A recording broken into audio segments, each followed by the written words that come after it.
Brian Fuel is a car I've avoided buying for a very long time, simply because I don't like how he looks, because he looks too human to me.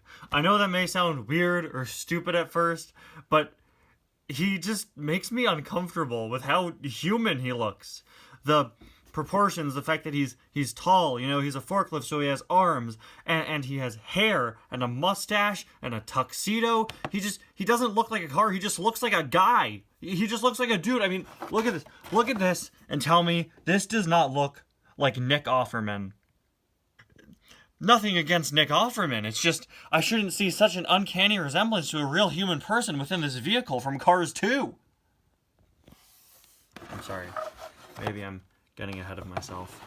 Hello everybody and welcome back to another review. Today we're going to be taking a look at Brian Fuel, a car from Ye Left Turn In. He was number 2 out of 7 in the series. Of course, based off of the very, very brief scene where Acer and Graham meet their demise at the hands of a bunch of angry bar patrons. I'm pretty sure Brian Fuel was the bartender, if I remember correctly, which makes sense because he has arms and a suit and a mustache.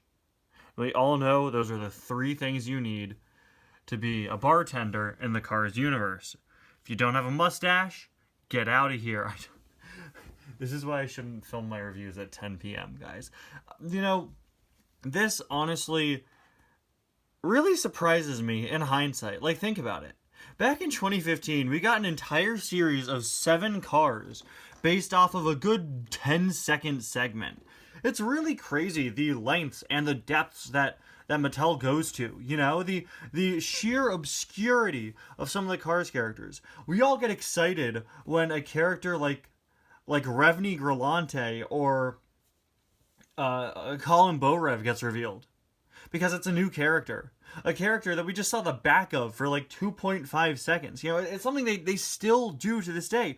They still pull it off. Even with Cars on the Road, we get the most obscure background characters, and we get so many releases based off of such insignificant scenes. I bet you 9 out of 10 people who walked out of the theater after seeing Cars 2 did not vividly remember the scene where Acer and Graham get thrown into the bar. But here comes Mattel, 4 years after the movie comes out, 4 years later, making an entire series of all the cars that are in there. It honestly really says something about just how comprehensive the Cars diecast line always has been, and that's really admirable. At Ye Left Turn In London, you never know who will come crashing through the front door. I like that because Acer and Graham are, of course, thrown through the front door. Here we can see them in trouble, just like the diecasts from the series. Graham and Acer in trouble. That's what they were called, of course. Those very nice expression variants of them.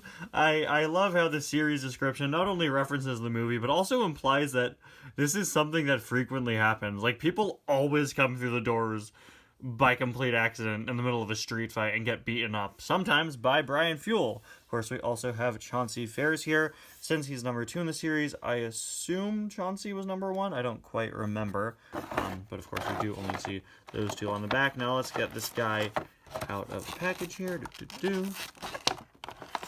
Be free, Brian Fuel! Be free!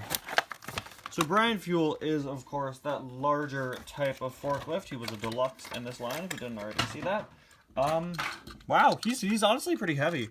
A lot of metal. This guy is fully metal, of course, other than the arms. And yeah, he's big. He's a really big release. And he's very tall, and he's very strangely humanoid. I don't like it. I do not like it.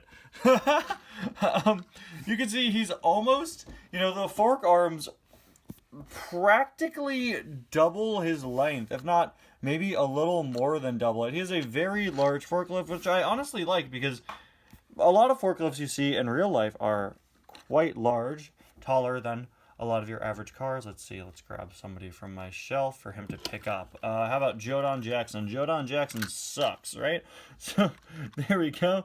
Yeah, I really like that. Now, this is one of very few forklifts in the Cars series who aren't just your typical biddies, right? This is a full-out forklift that can lift up a vehicle if it has to. And I really like this. Really like that.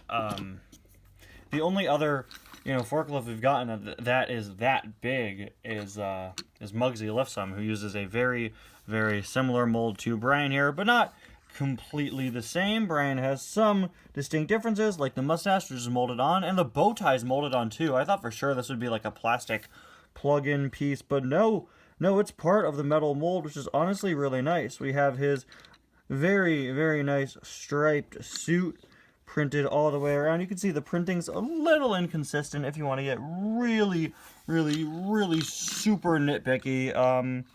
You actually see where the wrapping around of it ends and then starts again on the other side with a separate decal. I really love his hair. Really well detailed. Oh wow, this is matte. His little wig piece is matte. That's really surprising. On the other side here, or I guess just on the side here, you see more of that stripe design. Bigger front wheels and smaller back wheels. There's a look at the back. This is really the only part that doesn't look like it's clothed. It doesn't really look like he looks so like, he's got the hair and the mustache and the suit. He looks so much more human than every other Cars character. And then in the back we still have this very vehicular part. But maybe it could be sort of like an apron, like what Starbucks employees wear. Can't believe I'm talking about Starbucks employees. You know what I'm talking about. You've seen an apron. There's a look at the other side, and there is a look at the base.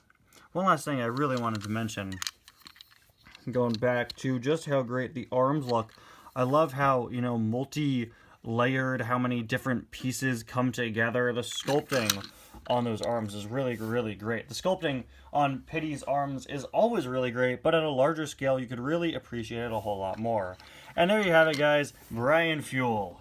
Just look into those eyes. Look into that very disturbingly human face. Anyway, guys, thank you so much for watching. I'm definitely going to use this guy in Cars Adventures or Cars Randomness or somewhere. This will not be the last time you see him. There are so many funny things you could do with this guy. I'll see you guys next time. Bye now.